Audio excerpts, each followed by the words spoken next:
Hi, Thank you everybody. for being here, and I'm very excited that you join us.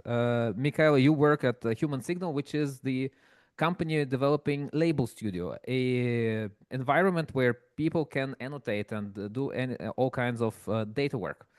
We've been Exactly. working with you for, I think, 2 years already to label machine translation quality, and finally, and I'm so happy that you're here. We can be in one event together.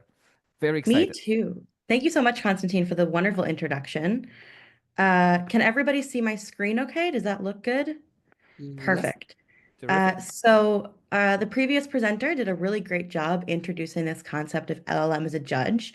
And today I'm going to talk about how you can use LLM as a judge in the human evaluation of model performance, what's good, what's bad, what you need to be careful about. So you might be familiar with an annotation situation that looks like this, where you have a big spreadsheet that has some metadata and the source text and the machine translation output, along with who the annotator is, the quality score, the error categories, all in one big spreadsheet that can be a little bit challenging to read and a little bit challenging to go through. But I'd like to present to you a world in which it could look like this, where you see just one task at a time, with your star rating category that you can give it, with an optional comment. And Label Studio allows you to do this kind of tool. And it's completely customizable so that whatever evaluation you'd like to be doing, you can do. And we know that humans take time to go through these types of projects. It takes a little while for them to read, for them to translate, for them to think. And so models like LLMs present a great opportunity for us to speed up this process. However, um, using an LLM as a judge can often result in a situation like this. I know we just had a question about it, where you have one model judging its own output and everyone's sort of pointing at each other, and it's a little bit of a circular situation. Um, but there are some pros and cons here. So the pros of using LLM as a judge, it's often faster and cheaper than humans, although it can be expensive depending on what model you're using. It's still probably cheaper than the humans that would be doing your evaluation. It can handle a case where a rule-based approach for evaluation wouldn't necessarily work. So if you can't do a direct one-to-one translation, or if you can't give it just a direct, correct answer, these kinds of models are really good about that. And LLM as a judge is scalable and explainable. You don't need to hire more people if you want to get a bigger project. LLMs can sort of explain their reasoning. They have rationale in some ways that it might be a little bit easier to check than humans are. All of that said, there are some problems with LLM as a judge. The first is that they present a number of biases. So the first is position bias. So if you ask a model to choose between two or three or four different things, sometimes the LLM as a judge will pick the first thing to be the best thing because it is the first thing and not because it is actually better. Similarly, there's verbosity bias, where the longest thing is the best thing because it is the longest and not because it is the best. And then there's self-enhancement bias, which we mentioned in a previous conversation, where whatever the LLM wrote is the best because it tends to pick things that look like what it itself might have written. And all of these things make LLMs a judge somewhat unreliable in your system. Additionally, there are some open questions that the research world is still trying to figure out about how well do LLM as a judge mimic a human? If we're trying to replace or augment human annotators, how well is the LLM going to do with respect to a human? We don't really know. And there's not a great way to automatically understand that without doing some human annotation. Additionally, we know that many LLMs are trained on the whole of the internet, which is great. They have a lot of context about the world. But if you're working on something specific, maybe in a specific domain or with a low resource language, the LLM might lack the context it needs to execute your task correctly. So if you're doing machine translation and you're working with a low resource language, if the LLM doesn't understand the model that you're using or the language that you're using, it's not going to be able to do a good job. And this makes LLM as a judge kind of unreliable in a lot of ways. So the question is, how do we audit LLM as a judge? How can we be sure that our we have confidence in the output of our judge models so that we can make sure that we're doing the right thing and getting high quality data? The first is to use a human created test set If you're familiar with machine learning or the traditional path of machine translation evaluation, you might be very familiar with this process. Human-created test sets allow us to compare LLM as a judge with our human raters. This gives us a really good sense of how well the model compares to a human. This can aid in our prompt tuning situations, as we have like a really good understanding of how a human might do. We can improve our LLM as a judge prompt. And a deep understanding of our data by working in a human-created test set helps us understand where our models are doing well and where they can improve. And this applies both to our translation models or whatever model it is you're evaluating, as well as our evaluator models. The second thing we can do is check for multiple types of correctness. So here we're looking at a different project in Label Studio where we're looking at a RAG response. This could be anything. So this could be a machine translation task, whatever it is. You want to look for things like relevancy, accuracy, clarity, and more. So in the case of machine translation, you might want to prompt your LLM as a judge to provide its rationale, provide its reasoning, ask it to explain why it made decisions about formality or gender, so that you can really understand where it's coming from. Because checking for multiple types of correctness allows us to better understand how our model is operating and where we may need to change our prompts. And finally, we have this approach called LLM-as-a-jury that you might have heard of. LLM-as-a-jury is coined in a paper in 2024 by Verga et al. Called Replacing Judges with Juries, evaluating LLM generations with a panel of diverse models. And the idea here is that multiple heads are better than one. So if you take a look at this chart on the screen, you'll see that we have a change in accuracy on the y-axis and the judge method on the x-axis. And there's a dashed line at 0. And basically what we're looking at is for each different evaluation judge, we can see that the different models have a very different change in accuracy. And so by averaging multiple models or the same model multiple times, we can get a better understanding of what's more likely to be close to a human score, to help us better understand. This is because judge models are generative AI in general is generative, and so we don't necessarily get the same answer every time. But as we've sort of talked about for the whole session today, we know that their challenges inherent in AI model evaluation are broad. And sort of in general, we end up sort of on this spectrum where when we're looking to compare models or evaluate our models, we have fully manual on one side of the spectrum, which is going to give us the gold standard for accuracy because you can train your humans, you can have expert humans, you can have linguists. But humans are expensive because they cost time and money. So that's one side of the spectrum. And on the other side of the spectrum, we have this fully automated path whereby you want to use just an LLM as a judge to sort of score your machine translation. But this is going to be efficient, but less reliable than humans, especially in your low resource languages. So we recommend that the best solution here is a hybrid approach that sort of combines a fully manual approach with that combines a fully manual human approach with this automation. And tools like Label Studio can absolutely help you do that. So I wanted to make a quick plug for Label Studio. It's an open source data labeling tool. You can find us at labelstud.io. It's a very funny name, but terrible for marketing. And as an open source data labeling platform, we allow you to host your own instance. So we won't touch your data, and you can create UIs that look like the one I showed at the beginning to make your labeling easier than ever before, cleaner than ever before, and much easier to work with both for your evaluators and for your annotators. We also, in a multitude of ways, allow you to integrate directly with LLMs.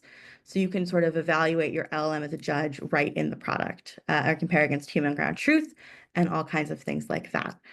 Tomorrow during the workshops, my colleague Sherry and I will be running a whole tutorial about how to do machine translation evaluation with LLM as a judge in Label Studio. So we really hope you join for that.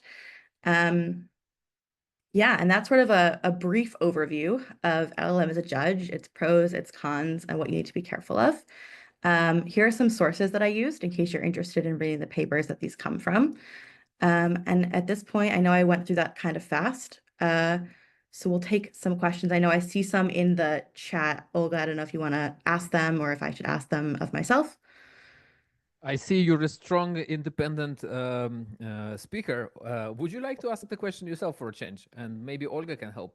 I'll step back. Go ahead. Go ahead. Ask the question. Pick a Okay, question. Ask a question. great. So I see a question here. LLM-as-a-jury sounds amazing. An issue I normally have is that I can't get engineers allocated to develop something like this. Could I create an LLM-as-a-jury myself with no coding skills or very basic coding skills? The answer to that is absolutely yes. You absolutely could create it with very little coding skills. If you join our workshop tomorrow, my colleague Sherry and I will be demonstrating a tool in Label Studio called Prompts. Prompts allows you to, in a basically no code environment, connect to an LLM, and it will take your project that you create in Label Studio, which is also a very low code environment. We use sort of a proprietary HTML proxy. So it's very well documented. We have lots of examples, and we'll provide you with a sample project tomorrow. So no need to worry about that. Um, you'll write the prompt in plain English or whatever language you're using. And we take care of all of the coding on the back end to call the LLM, run the prediction, and return the results to you into Label Studio, where you can go through and manually evaluate those either with a human. We also, if you have already provided human ground truth evaluations for your translations, we can automatically give you metrics like precision, recall, accuracy on those to help you get a lot of confidence in your models. So I hope that answers your question. And I hope you join us tomorrow. I have another question here: how to create diversity between LLM jury members beyond using different models.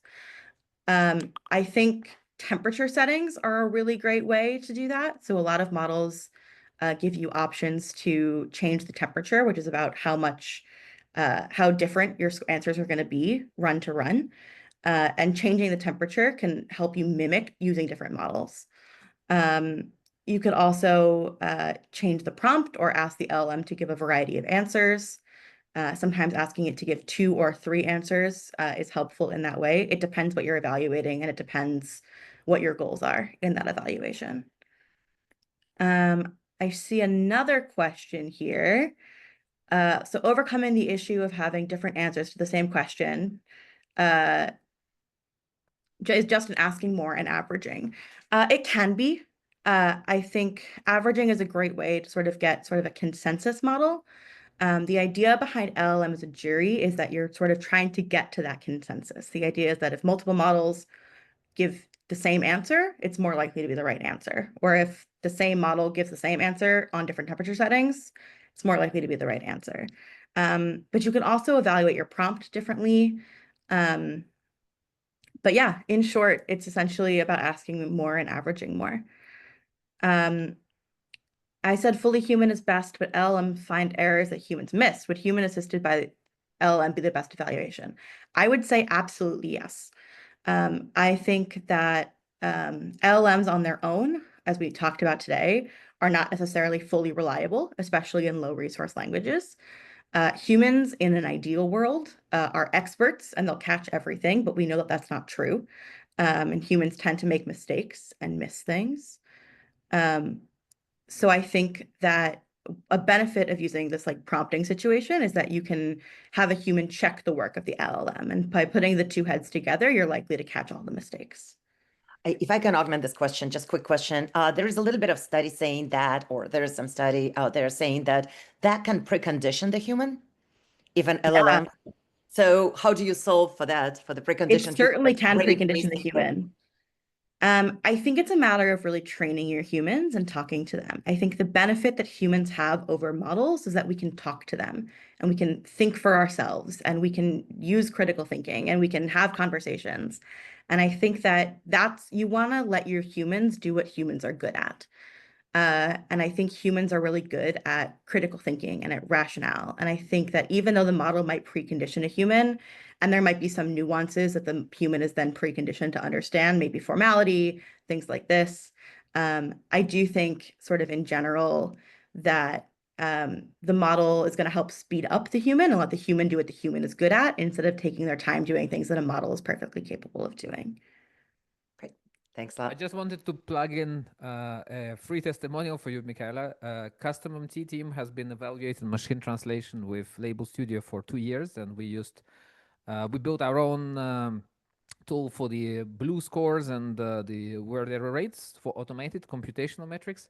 But when we do human evaluation, we typically set up everything on Label Studio, and we were able to do multilingual, 15 languages, 40 languages projects with MQM typology, different rankings, and the recent typology, which Maria has been speaking about, error span annotation, which removes the this, like this is an accuracy error, this is a fluency error, just puts a marker. Here is the error, and this is serious, right? It's a much simpler methodology. So very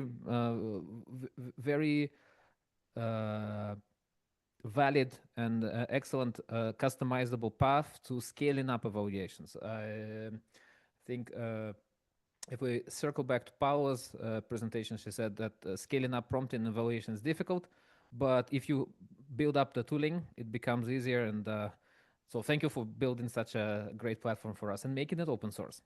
If I can Absolutely. actually add to, if I can add to the plug for Label Studio, been an avid user for years. Started with labeling and annotating data for dataset creation and equally passionate about it. Love the tool, especially the extensibility of the label set. Basically, you can pick your own labels and you can, I mean, you can use it for whatever the task you need. So here's another one. I love that. And part of what I love about Label Studio as well is that you can combine all of these things together. So if you're trying, as Constantine said, to do machine translation with error span analysis, you can do both in one task in a really clean, understandable UI that's going to give you data that's really easy to work with. You can also have multiple people do the same task. You can have people and models do the same task. You can get your agreement metrics right in the product in some of our paid tiers. You can calculate them yourselves in our free tier. And I think, yeah, it's a great tool. We hope you join us tomorrow for a more in-depth explanation. And if you have any questions, feel free to reach out. And we hope that you stay with the localization industry and build more into our area, because there's still a lot of work that can be done. With this, Absolutely. thank you, Michaela. Thank you very much.